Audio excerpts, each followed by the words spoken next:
Hi, beautiful friend. It's so great to have you. If you're just meeting, my name is April, and I'm so happy that you're here. Today, I'm going to be talking about a subject that I've done in previous videos, or maybe one previous video, but I felt the need to go deeper because it's a story, a biblical story that's really inspiring to me, and I'm sure many other women, in fact, many other persons, because men can be and have been inspired by her story as well.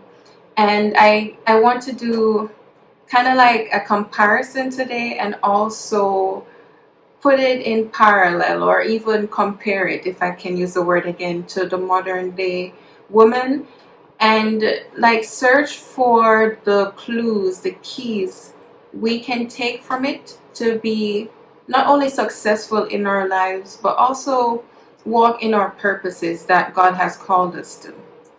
Because if you're here, I believe that you feel a sense of purpose, of calling, and that usually comes with favor, or it's a place where you need to have favor in order to be successful, whatever it is, right? And this lady, this woman, from her story, we can see that she received a lot of favor, and that helped her to be successful, not only to be in the palace, but to save her people. So if it hasn't been clear already, today I'm going to be talking about Esther, and I'll be continuing or more like going into the story of Esther, but also talk about Esther and Vashti.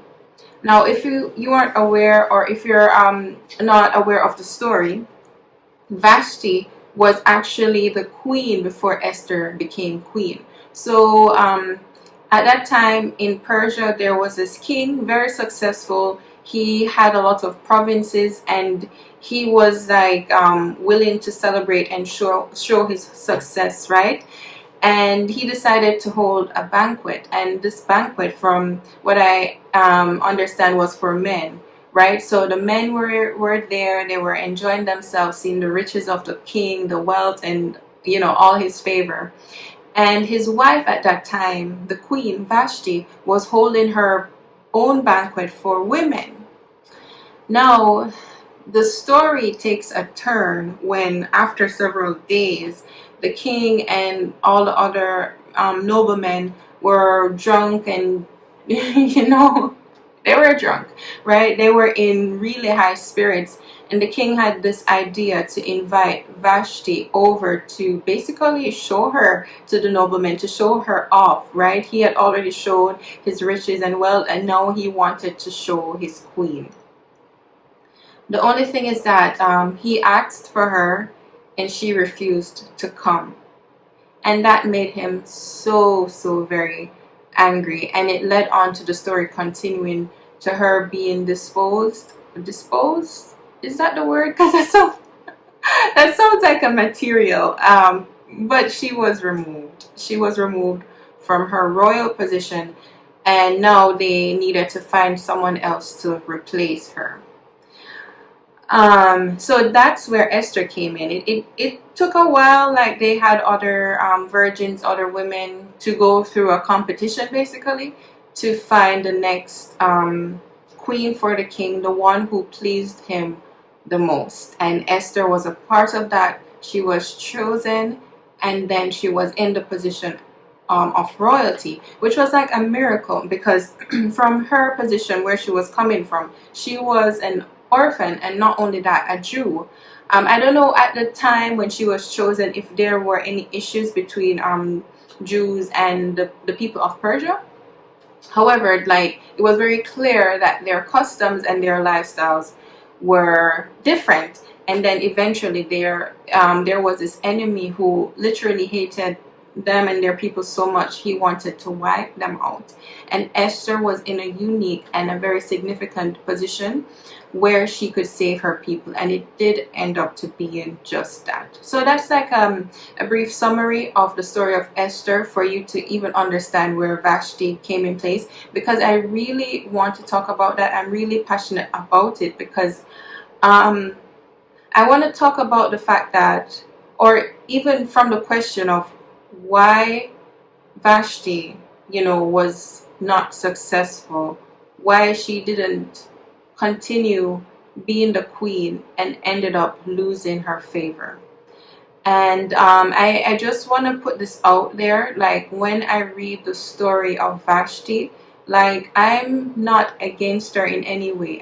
I feel like, and it was very clear, she was placed in a compromising position, and people were drunk. There were men there, and it's kind of like, wow, you get why she responded the way she did, but it ended up not being for her benefit.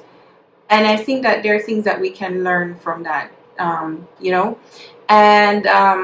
another thing, that something just came to my mind that I want to mention. Come on, come on, come on. Right, yeah, okay. So it's very clear as well that the story was very sovereign, right? Like, God was in there. It's really unique because the book of Esther doesn't directly mention the name of God, but you can see it interwoven in the story. And it was very sovereign because Esther needed to be in the position she was in to save her people. And I really encourage you to go and read the full book of Esther. Now, I just want to mention, I was thinking of doing this at the beginning, like, it's a really warm and hot day in Madrid. We're in the summer season, and I have my fan right beside me. If you hear anything, I hope this video will be good. But the thing is that if I don't have a fan, if I don't have a fan on, I'll be melting, and I don't want to melt. And I also want to be in a clear mindset so that I can film this video. I will try to edit out the noise to the best of my ability, but just letting you know that my fan is here, and right now I can't survive without it. So yeah, and I'm also like having some ice cold water as well. Hoping to keep me refreshed. Okay. So let's get into the story, or let's get into some things we can learn as women from, a comparison of Vashti and Esther. And all these things are like things like, honestly, revelations I've received, but also like when you read the story, there isn't a lot of background from Vashti. So it's just like some keys, some context clues that we're using in order to see how we can relate to it. Because from the Bible, we can learn so many things. There's also a verse that says that the word of God is active and living, and is good for growth. Okay, I can't remember the verse right now, but like for growing, for rebuking, for knowing more things. I'm gonna try to find this verse because it's very important. So even from the small details we have from Vashti, I believe that there's a lot that we can learn. So without further ado, let's go into it. Now, let's look at the things that were similar to them both, right? Okay, that from what I saw from the Bible, right?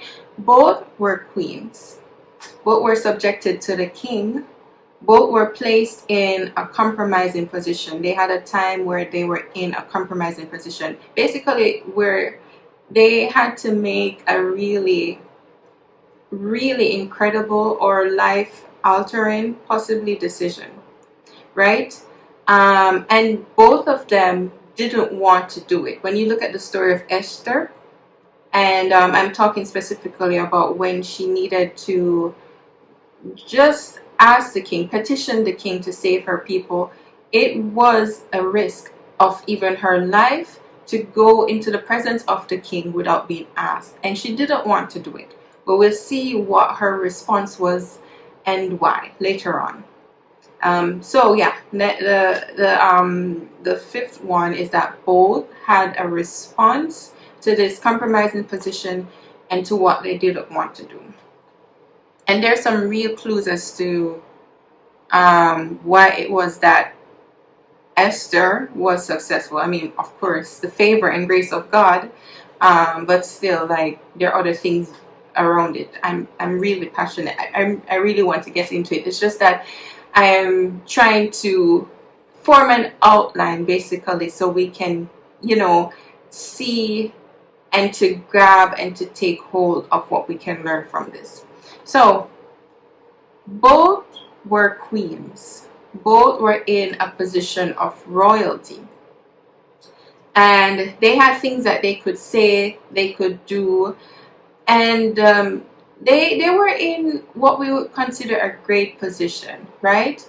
The thing is that they were subjected to the king. Even though they were in a position of royalty, both of them were subjected to this king. And from what I understand from his personality, he was very vivacious. He liked what he liked, and he was also the one who ruled. When he spoke, things happened. So it was very clear that he wanted to be in his good graces. And I know for modern women, it's very hard for us to grasp this concept of being so subjected to someone that even your life depended on it. Even though he was your husband, technically he was their husband, yet still they were subjected to be loyal to him. And I want us to think about this with wisdom, right? If it is that we have an authority above us, how can we respond? How can we, allow ourselves to be, in a relationship with them in a way that's best for us? Now, of course, many of us are not in that position, like to be subjected in that way, I believe, but authority is authority. And I think it's really important, it's a principle of life to honor authority and to learn how to be able to navigate and relate to authority well. And it's not just because it's there, but it's even like for how you can receive favor. Honestly, I'm still working this out because I'm a modern woman. I'm still trying to grasp how to relate to authority in a way that's best, but still understand that I am a person of value and I'm here for purpose. But even being here for purpose and being a person of value, which is true, there's just something about when you can receive the best favor you can from authority, it gets you into your purpose even further. And I think it's something that you can pray about and ask God how to grow in favor with the authority you have above you. But there's still practical ways I think you can grow in favor. And that's why I'm fascinated with the story of Esther. And that's why I also want to compare it to the modern day woman, because there is a lot of language going on about being a boss babe and being independent and having your own, which is, I think it is true. And honestly, I grew up in this mindset. I went to an all-girls school, and the language was always be independent, be the best you can be. You're not subject to a man. Honestly, a lot of the language was very feministic, and this was me growing up, developing in this language. So I grabbed a hold of a lot of it, and even sometimes it was just this mindset why do you need men? And I don't know if it's just, okay, I believe men are very important and I believe women are very important. And now I'm starting to understand it's not even just about men, when we're talking about the gender. But you need people. You need the qualities and the blessings that they bring, because you can't do things on your own. Though you may try, you cannot. So living in relationships with people in the best way possible is very key. And also learning how you do it in a way where you are in the best position, because there's some times when you will, how do I say, you're not paying attention to yourself, your values, and your feelings, that you get harmed. if you don't do or take steps that would, you know, be better for you. So I'm not saying going about, you know, relating with people blindly or in a way that's not safe for you, but in a way that just has wisdom. And I believe the Bible has so much that we can learn from about the wisdom in how to relate to people, so it's best for you, so you can have the most success. And I want to talk about two extremes now. The traditional wife, you know, in social media there's a lot of like showing up like trad wife, you know, versus boss babe.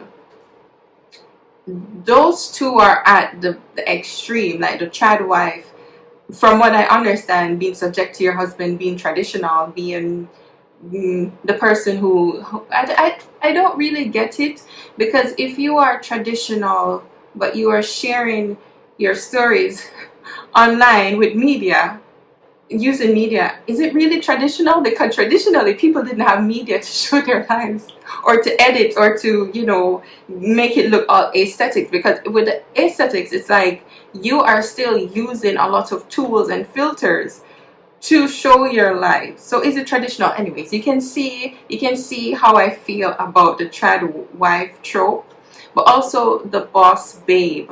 The boss babe is like this woman who has it all. She has her business together, she doesn't need anyone, she's walking in purpose, and so on.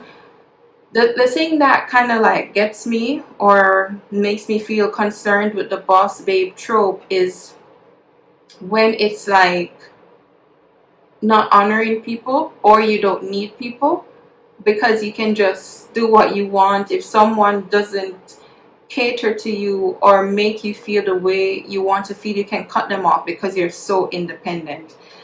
And I love when women are sharing that they have what they want and they desire. I celebrate that. It's just it concerns me when it comes off as not respecting or loving people. That's really it. So for Vashti and Esther, could we say that one responded with arrogance or stubbornness versus the other with humility? And with Vashti, I really want to be clear. She was placed in a compromising position as well. And honestly, how would you respond? I don't know how I would respond. I'm here as the queen and I'm asked to go and be put on display before a bunch of drunk men. In fact, a lot of drunk men.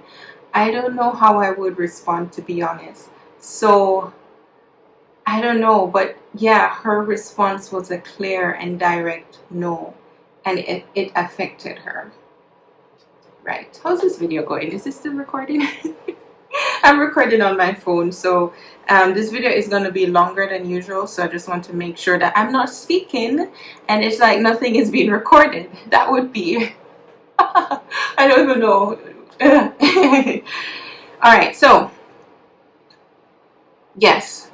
So Vashti responded with arrogance and stubbornness, Esther with humility. The next thing is that, like, what was it? What was the difference for the both of them when they were placed in this compromising position? So, as I already said, both were placed in a compromising position and both didn't want to do what was asked of them. So with Vashti, she was asked to go to the king's banquet when they were all good, like drunk and feisty, and she told the people who went to fetch her to ask for her to go to the banquet no. With Esther, she was asked by her uncle Mordecai. So as I mentioned, she was an orphan. Did I mention that? Yeah, she was an orphan, and her uncle Mordecai was the one who raised her. And even when she was going through the preparation process of being presented to the king, Mordecai was always there, just checking up on her. He was just so faithful and just like concerned and caring about her. And he was also her mentor because he gave her the advice not to tell anyone that she was a Jew, which makes me wonder, like, maybe before there was some tension with him not wanting her to tell anyone that she was a Jew, and she listened to him, right? So with her compromising position, you know, the thing that she didn't want to do was to go before the king and ask him to spare the lives of her and her people. I'm sorry. Oopsie. She was asked to go before the king. So Mordecai had heard some disturbing news that the Jews were to be fought against in every province, to be eradicated. And this was because there was an enemy who wanted them. It's a large story, so please go read it. But the enemy basically manipulated the kingdom. Enemy, his name was, oh Lord, what was his name? Maybe it's not that important right now, but oh no, what was his name? I read the story so many times. Let me just Haman. Okay, Haman was the enemy of the Jews, and he manipulated the king and basically strategized so that they would be annihilated. So Mordecai, having heard this news, was very disturbed, very disturbed and mourning.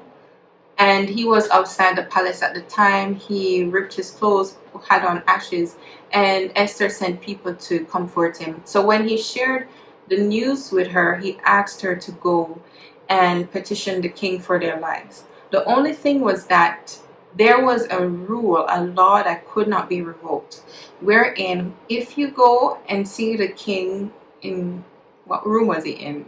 Well, yeah, if you go and try to see the king without being summoned by him, and he did not point his scepter towards you, meaning that he allowed you in, you would just be, you know, yeah, basically. And it was the same for everybody, even Esther being the queen. Remember I mentioned that she was subjected to the king as well. Yeah, even in that regard.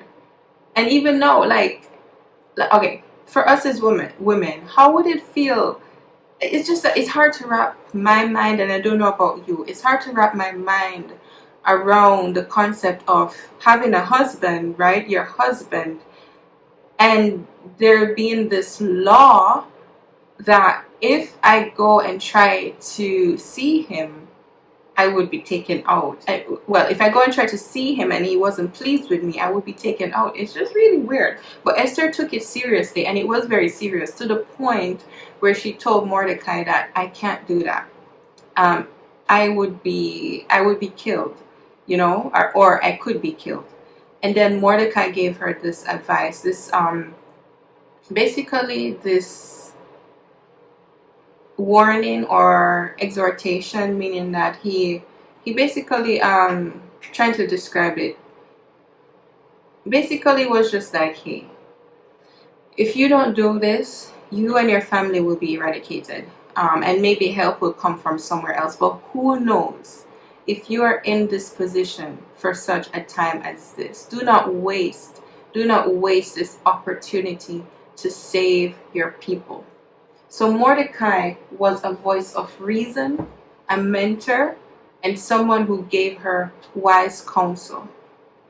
And the difference I want to point out here is that Vashti didn't seem, it's very, I think it's clear, it doesn't mention anywhere where she was given wise counsel. And I think it's a major difference here between Vashti and Esther.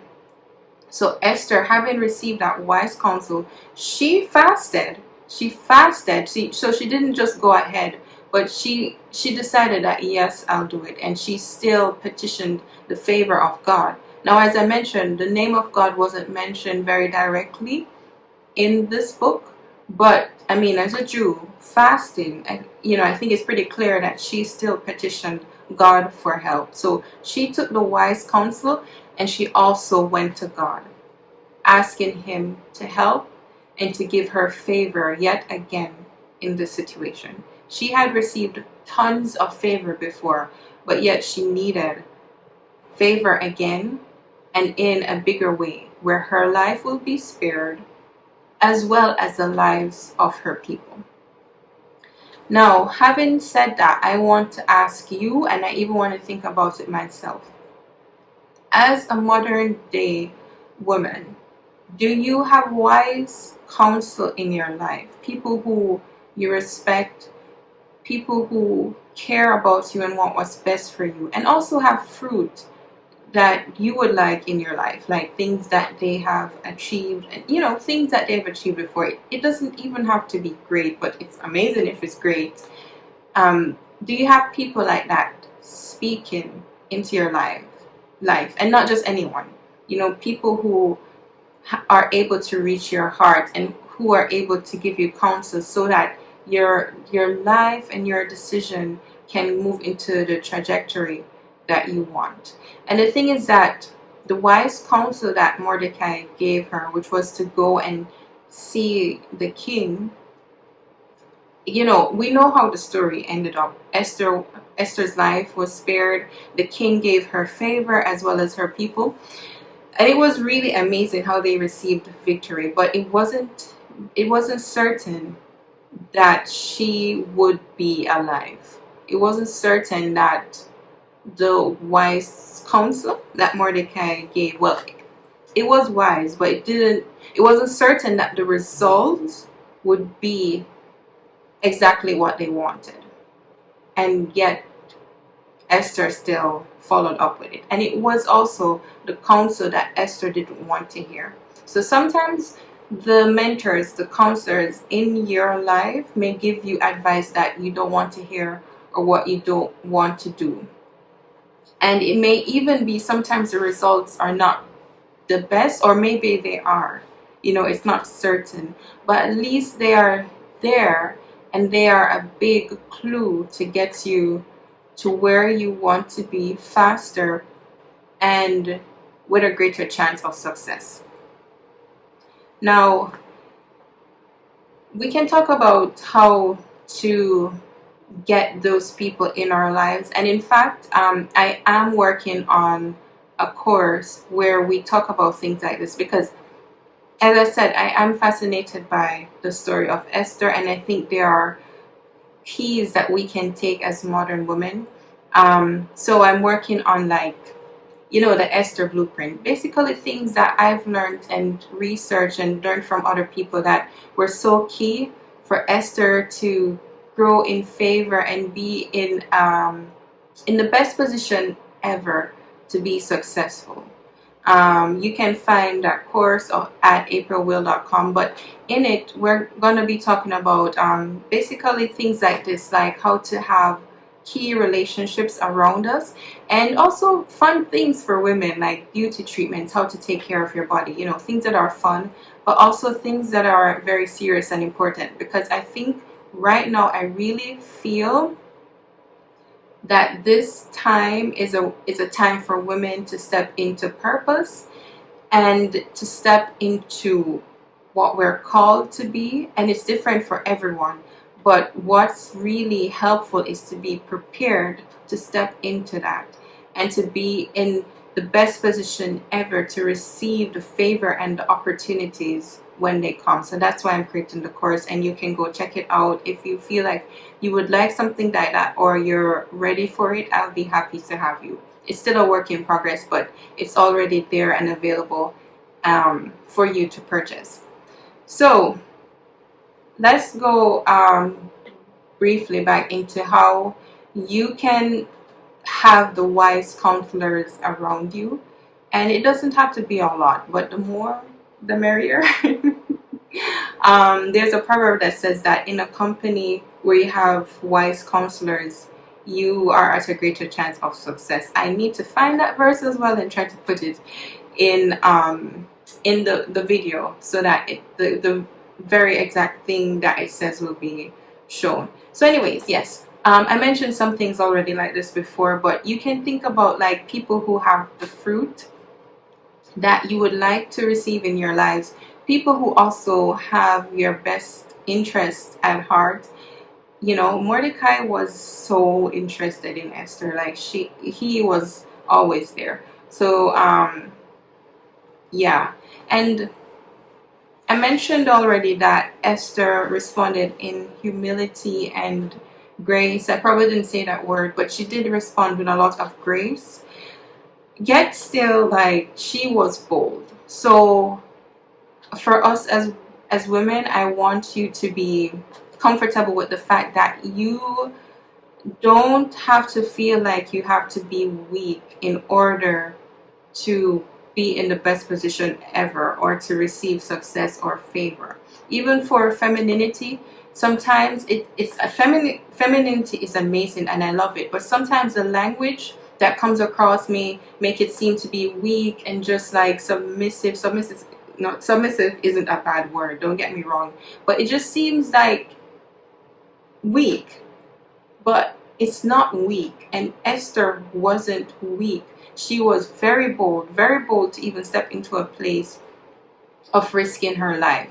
But yet still, she received wise counsel.